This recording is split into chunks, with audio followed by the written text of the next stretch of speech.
Hey guys, welcome to the Madden 20 NFL Draft 2020 preview show. What this is designed to do is give you a look position by position as to who you might be wanting to take in this year's NFL Draft. Some guys deserve to slide and some guys deserve to climb up that board. Hopefully this helps you with the selections you're going to be making.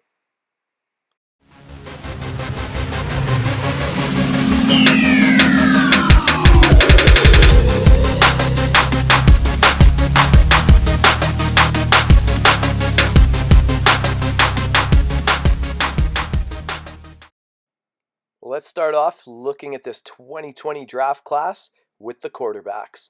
No more important position in football than that, and highest up on our list is Joe Burrow.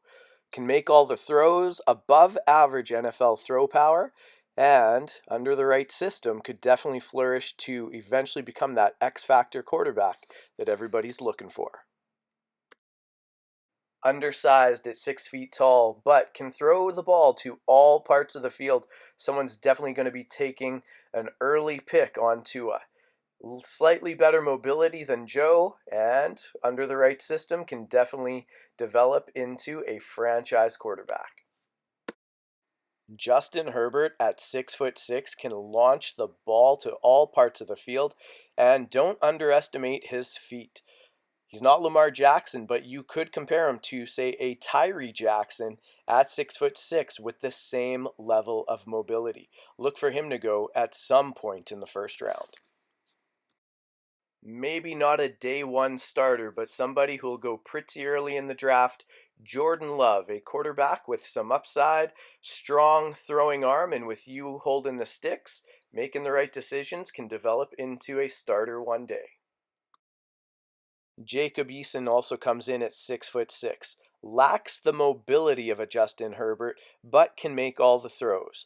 If this is your play style to stay in the pocket, maybe somebody that you'd be looking to acquire.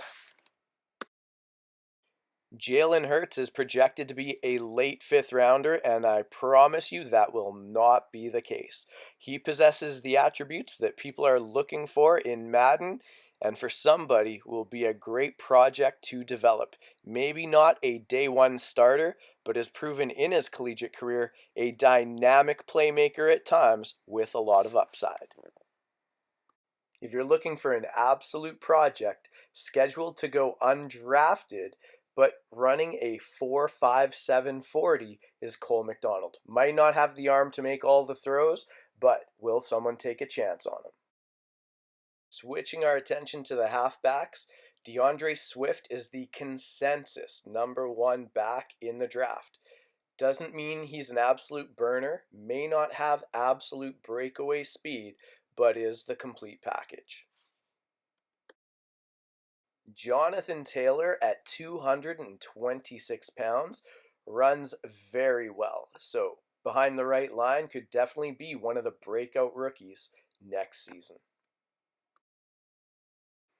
J.K. Dobbins is going to be a day one starter in somebody's backfield. Try to tell him he's not the #1 halfback coming out of this draft. He has elite speed and an elite ability to finish all runs. Coupled with some great agility, he's going to make a difference for somebody. Clyde Edwards-Helaire ran a very disappointing time at the Combine. Surprised himself and many scouts. That being said, he's always been quicker than fast, great feet, and is a dynamic playmaker that's going to make a difference at the next level.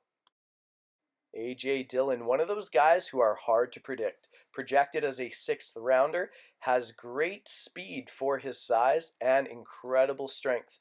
Is he going to be given the ball to move the pile, or is he going to be somebody's lead blocker? You miss out on him, Siwo Oleniliwa is the very next best option with all the same upside and all the same questions. Now, on to a very exciting part of the draft. Definitely no shortages when it comes to the wide receiver position.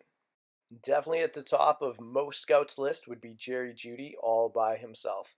Has elite speed, the ability to take the top off a defense, runs all his routes well, especially medium and deep routes. Look for him to go very early in this draft. CeeDee Lamb has solid size, exceptional hands, and despite the fact that he lacks burner speed, is a very agile player with great route running. Look for him to go in the first round. Some people might let him slip a little deeper into the round, given the fact that he lacks that top end speed. Now, at the opposite end of the spectrum is Henry Ruggs III. Essentially, what he has is dynamite speed, running the fastest 40 time of all receivers. Now, he's not as polished as CeeDee Lamb or Jerry Jeudy, but he may surprise some people and go ahead of them just given that top end speed. T. Higgins made his money at the combine with his strength. That being said, he actually has reasonable 4.5 brand to speed, and at 6'4", incredible leaping ability, he can go up and make spectacular catches. Definitely a guy who's likely to go in the first round. Jalen Reagor is one of those complete wide receivers. Has solid speed, great route running, great hands, is reliable in all phases of the game. Look for him to go at some point in the first round. Denzel Mims is slated to go late in the third round, but look for somebody to step up and take him sooner, given that elite breakaway speed that everybody's looking for. Bryce Hopkins is the #1 slated tight end off the board on most scouts' list. Now, this draft doesn't really appear to have any elite franchise X Factor tight ends, and it's not very deep at the position either. Look for people to kind of pass on Bryson Hopkins. I expect him to fall out of the second round and go later in the draft. Definitely lacking elite speed, making up for it in strength as Cole Kmet. He should go late second round. I anticipate him falling further down the draft. Now, if there is a franchise in desperate need of a tight end, they may take a chance here. Elite speed, reasonable skills all across the board. A team might jump and reach a little further up in the draft, early in the second round, maybe a late first here for this tight end. Rounding out the looks at all our tight ends is the son of Randy Moss, but that's about where the comparisons begin and end. Here you're going to find more of a run blocking tight end than a pass catcher. Definitely one of the greatest imbalances in Madden 20 is linemen that are looking to protect quarterbacks versus the relentless pass rush of defensive ends. Andrew Thomas is clearly the #1 left tackle in the draft. That's more of a statement of what's behind him than his skills alone. So again, a very solid tackle in Andrew Thomas, but this is a fairly weak offensive line class, and there's not that much behind them. Definitely some day one starters available, but nobody that is going to change your run game all by themselves. On the interior of the offensive line, Netane Moody is all by himself in strength.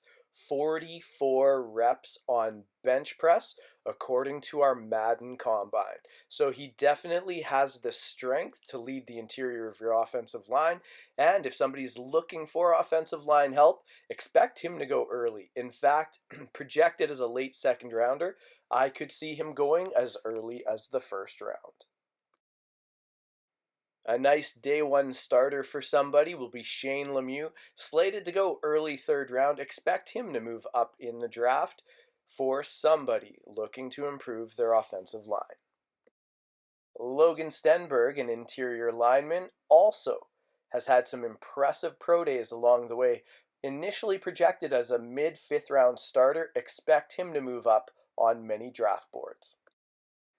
Now, if anybody's going to challenge Andrew Thomas for being the first lineman off the board, it would be Jedrick Wills out of Alabama, a very strong right tackle out of Alabama.